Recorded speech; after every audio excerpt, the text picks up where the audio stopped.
Hey everyone. As you can see by the setup, I mentioned last video that I made finishing up Halls of Montezuma. I was going to go on to End of Empire, but this is definitely not End of Empire, as that does not look like the east coast of the United States in the 18th century. What happened was in going through the rules and then going online on the Compass site for End of Empire, I noticed there was quite a bit of errata, which is not a huge deal for rules. I can wade through that, but then I discovered there was a whole page listed for counter errata, and I was checking on the counter sheets that I hadn't punched yet, and discovered there was quite a number of counters that needed changes on the back as far as steps, which it's not the biggest deal in the world, but it's kind of a pain. And then I noticed there were some counters actually missing from the sheets. So I emailed Compass, and it looks like they're willing to send out the replacement sheet of counters that should have been included in the box, although I got this secondhand. It was unpunched, and just didn't have that in there. They said, I think some of the later copies they sent out might have had included the errata counters, but this one didn't. So I'm going to be waiting on those and dealing with End of Empire next, hopefully. We'll see what happens with that. Instead, this came up on my randomizer on my little project I have in going through a variety of games on my shelf that I haven't necessarily gotten to. And this is Bitterwood's, the designer edition. And it's been on my radar for a while, and Compass Games had their 40% sale on a number of their games recently. So I pulled the trigger in getting this game, and I think I'm going to be glad that I did. It remains to be seen how well I play this kind of old school game, because one of the first games I ever got was the original Avalon Hill Battle of the Bulge, the one with General McAuliffe has the quote on the front with his response from Bastogne being surrounded by the Germans, the famous nuts response. And that I played the heck out of that game, and I don't have it anymore. I sold it back in the 90s when I got out of gaming for a while, and that was basic hex encounter. Try to gather your units together to get those 3-to-1 or more odds to have a safe chance of eliminating or retreating or possibly getting an exchange. So very basic, and the counters, if any of you have seen that game, when we look at it now, it's a little scary looking at the counters. I think the US was blue, light blue, and the Germans were kind of pinkish magenta color. And the map was nothing to look at, really. When you get to a game like this that has gone through different editions and updates now with Bitterwoods, I can't address the exact history of it, but when you're looking at it now, if you take a look at the game, you can see the evolution of that, the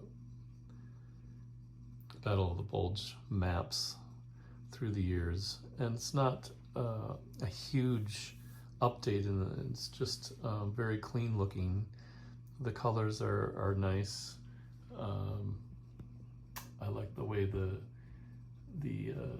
hexes are very distinct, with the light woods and then the heavy woods darker green, and the rough terrain, has a little bit of texture with the colors, but it's very easy to read.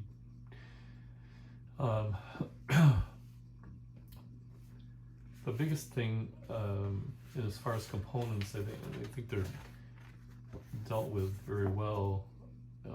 Counters are very straightforward and easy to read. One thing, if I can get this here, sorry,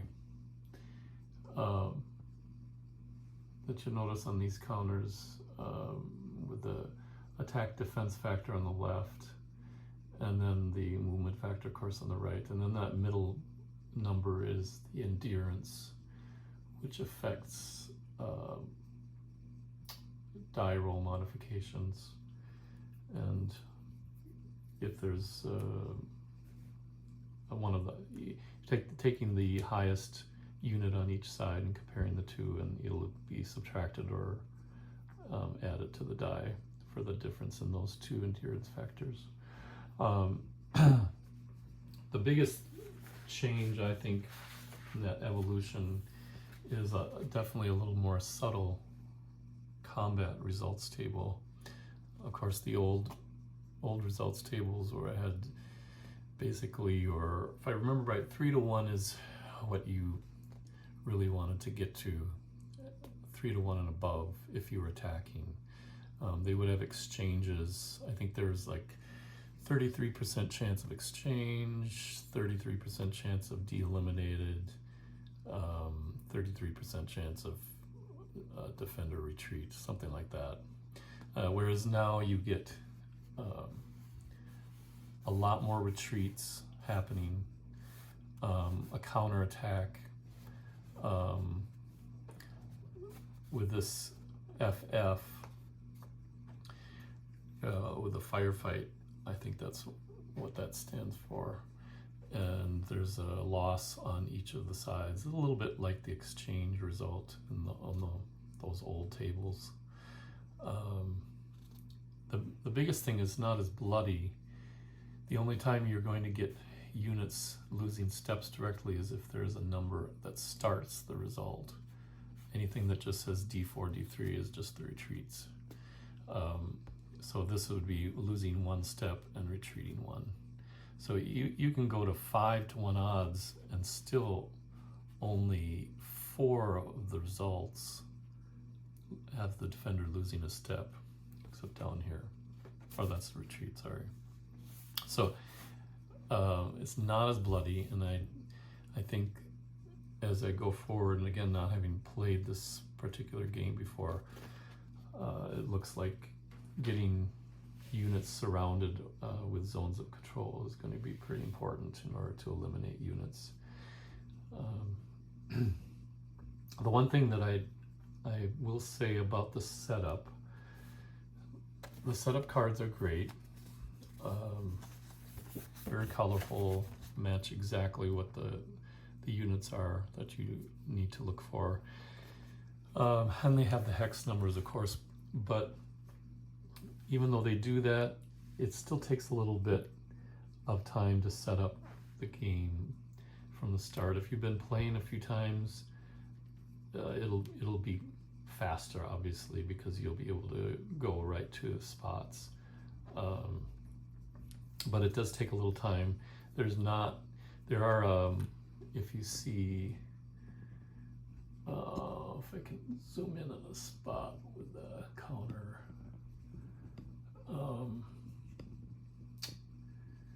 Just taking, let's see here.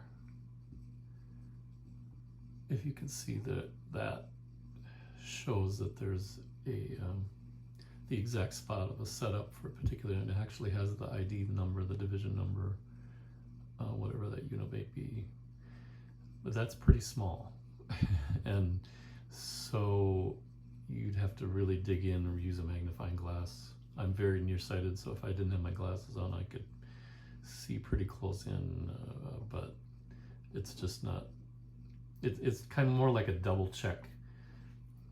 As I was setting up, I found the hex number, and then seeing that just gives me confirmation that, yeah, I'm getting to the right spot. So it's more of a confirmation thing than anything else.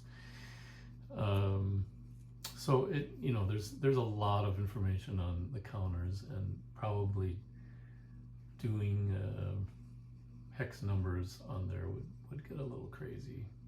I don't know where they put that. That would be pretty small too. So that's my only gripe. I think as I go forward on this, I'm only playing the 8-turn tournament scenario, which does use all the options. But it's pretty straightforward as far as victory conditions, and it'll give me a good taste of getting into the system and figuring out how that works, how best all the little chrome parts fit together. And I think that's my biggest challenge for me personally. Sometimes a lot of the other systems, as I got back into gaming, as I learned other systems, because I didn't know anything about the system, even though it was quite different from those old traditional hex and counter games from 30 years ago. It was just easier, I think, sometimes to handle that. With something like this, because I grew up with those old systems, the zone of control, hex and counter, and look for 3-to-1 odds or more, and pretty much go at it. My tendency is probably going to be to forget some of the other little rules that are probably going to make a big difference, and those of you who played this probably know that. How to attack across rivers, how to use artillery support properly. Some of the rules as far as zones of control and that are a little bit different in those traditional games from the 70s and early 80s. And actually even just the combat resolution table, and learning how to use that so that you can keep offensives moving. That part is going to take me a little bit of time. As far as the victory conditions if you haven't played this before, the 8-turn tournament scenario is at 16 a.m., p.m., 17, 18, 19. So it goes through the 19 p.m. turn. And the German has to get 4 of these victory hexes. Most of them are towns, some of them are river crossings. 2 of them, the ones where you see the cross, German cross, are ammo dumps. I don't know how I'm going to deal with that yet, because they're not supposed to be a hidden exact. The hex is supposed to be hidden as far as the exact placement, but it's within 1 hex of this area, and the American player is supposed to hide that, and then I think reveal it as the German unit gets within a hex or 2. I'll have to look at that rule again. And then there's also options. One of the 4 victory conditions could be losing 3 or less of a non-infantry unit, and also eliminating a certain number of American units.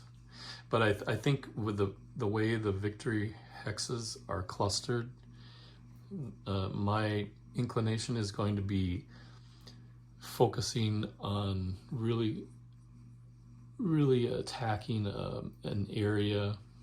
It might not be realistic, but thinking about the 8-turn scenario, really attacking and focusing on one area, and maybe supporting as much as I can, as much as I'm allowed to, because you can see getting you know, a cluster here or a cluster in the north.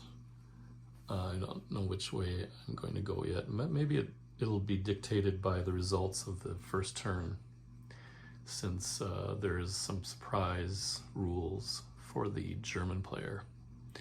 So, but I think I'll probably just play the opening 6 a.m. turn, both sides, and then give an update, and then it might be every few turns to kind of see where it's going and give some of my thoughts as to the gameplay and see how I like it and see if I'm any good at it.